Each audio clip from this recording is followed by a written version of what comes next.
Favor, necesito que indique su nombre y no, su nombre completo y número de RUT para que ya inicie estas Ya. cosas. Nombre completo es Daniel Alfredo Carlos Mauricio, falta ese nombre, Carrasco Gaete. Bueno, y vengo a exponer sobre el derecho a la educación.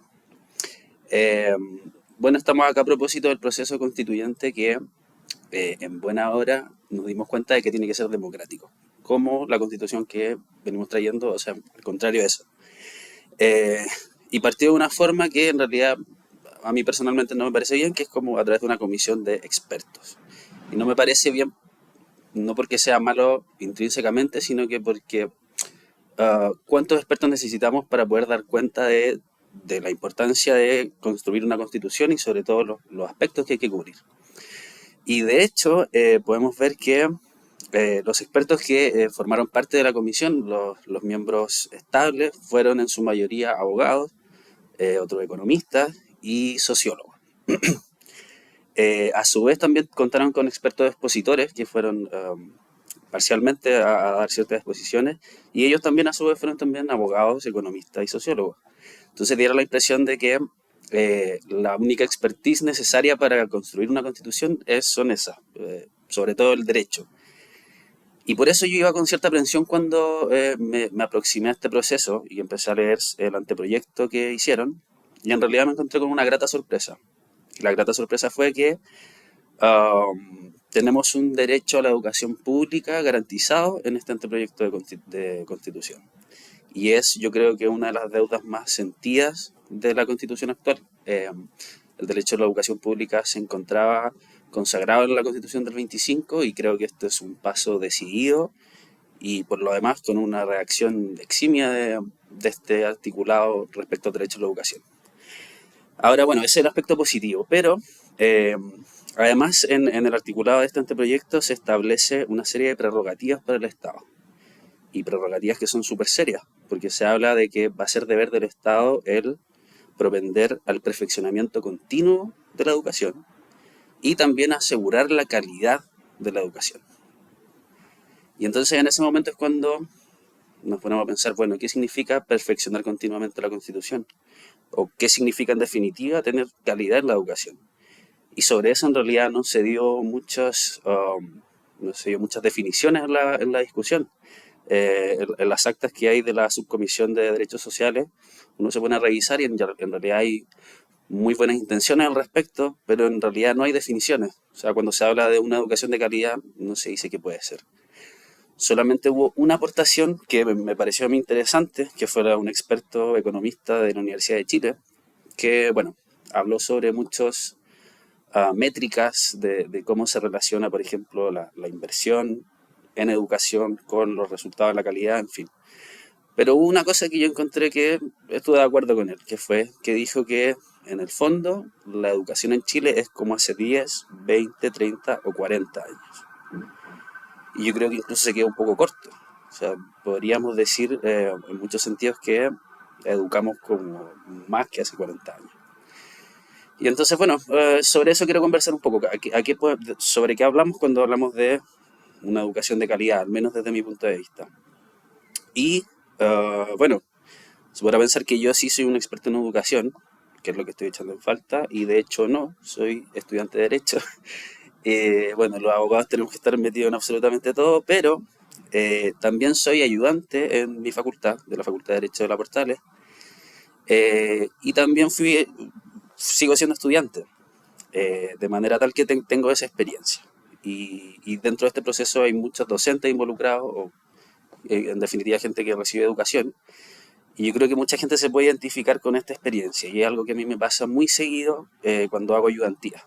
Y es que, bueno, estoy exponiendo sobre un tema y quiero ver qué tan afianzado está un determinado concepto en los estudiantes. Entonces empiezo a hablar un poco sobre el contexto de este concepto y al momento digo, entonces, ¿ya esto se relaciona con? Y hago un silencio para que aporten con algo. Y resulta que ese silencio se mantiene y nadie dice nada. Y se mantiene bastante, llega a ser un poco incómodo a veces. Eh, y de hecho es un poco triste porque uno piensa, bueno, resulta que esto se enseñó hace 2 días y pongo el concepto en la mesa y nadie es capaz de responder. Entonces un poco es como, ¿para qué estamos acá? Entonces, bueno, yo me he puesto a pensar como qué razones puede haber detrás de eso. Y se me ocurren dos razones de partida. Una podría ser por miedo, que es como, bueno, más que nada miedo al fracaso, o miedo a equivocarse, como a la ignominia de decir algo incorrecto. Y otro puede ser simplemente porque eh, el estudiante no sabe, simplemente no sabe, desconoce la respuesta y por eso no la da. Estas serían como las dos principales razones. Pero yo creo que esas no son las razones de fondo. ¿Por qué? Primero, para partir por el miedo a la ignominia, al equivocarse, yo creo que todos en el fondo tenemos la intuición y nos movemos a través de la vida, a través de interacciones con el resto de las personas. Y entendemos que esas interacciones no son válidas por lo correctas que sean, sino que simplemente por el hecho de provenir de nosotros y porque cada uno de nosotros y nuestra opinión es valiosa. Y yo creo que esa intuición está en el fondo de todo, entonces no puede ser tampoco miedo al error. Todos sabemos que se construye el conocimiento en la medida que se dan las interacciones. Y luego, eh, si es que simplemente no saben lo que le estoy preguntando, tampoco creo que sea así, porque simplemente hace 2 días se le enseñó ese concepto, entonces no puede ser que se le haya olvidado tan rápido. Entonces hay dos síntomas en estos rasgos que estaba diciendo, tanto en el miedo como en el desconocimiento. Y esos vendrían a ser como un obstáculo a que el alumno aporte en la clase, a que el alumno aporte en la construcción de su conocimiento. Pero para entender que hay obstáculos, tenemos que tener como punto de partida que existe una capacidad de que el estudiante aporte, de que el estudiante participe en la construcción de su conocimiento, y frente a esa capacidad es que se establecen estos obstáculos, el miedo o el desconocimiento. Pero no creo que sea así, porque no podemos dar por sentado que existe esa capacidad de aportación. ¿Por qué?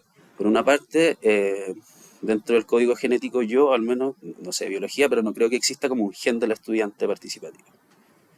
Y de hecho, si lo pensamos históricamente, las aulas son un invento relativamente nuevo. Dentro de la historia de la humanidad, ¿cuánto? La educación pública tendrá 200 años. Entonces la participación en clases y la acción del estudiante no es algo que venga incorporado en nosotros, sino que es algo que existe y que cobra sentido en el contexto del aula, y que asimismo se aprende y se ejercita en el contexto del aula. Y entonces ahí es cuando llego a una constatación, y es que ¿de qué manera nosotros podemos pedir? Por ejemplo, yo en mi caso, que yo le enseño Derecho Administrativo a chicos de 23 años.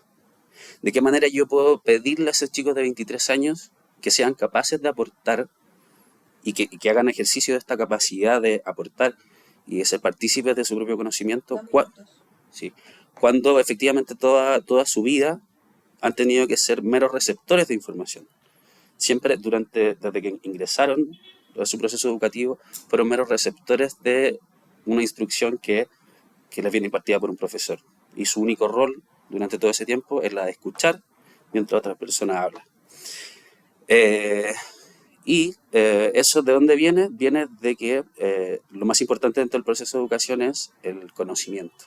O sea, el conocimiento es lo que es valioso, y ese conocimiento es deber del profesor llegar, tomarlo e instaurarlo en la mente del estudiante.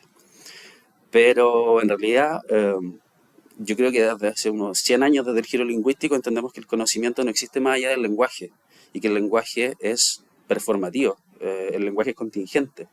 Y de esa misma forma el conocimiento también es contingente. Entonces no hay manera de decir que el conocimiento es lo que yace en los libros y aquello que puede tomar el profesor y tratar de meterlo en la cabeza del estudiante como quien mete un contenido en un frasco, sino que básicamente el conocimiento depende de la interacción que tengan los estudiantes, de la participación que tengan los estudiantes. Estamos acá en un proceso participativo porque entendemos un poco el valor de la participación.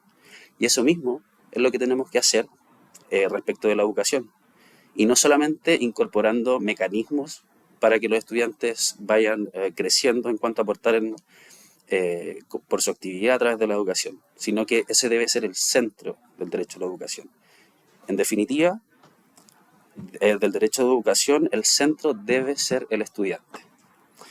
Y eso debe estar incorporado en la Constitución, porque el pilar fundamental de esta Constitución es que la persona es el centro del Estado, por lo mismo el estudiante debe ser el centro de la educación, y a través de eso vamos a propender a un sistema de educación más acorde a los tiempos.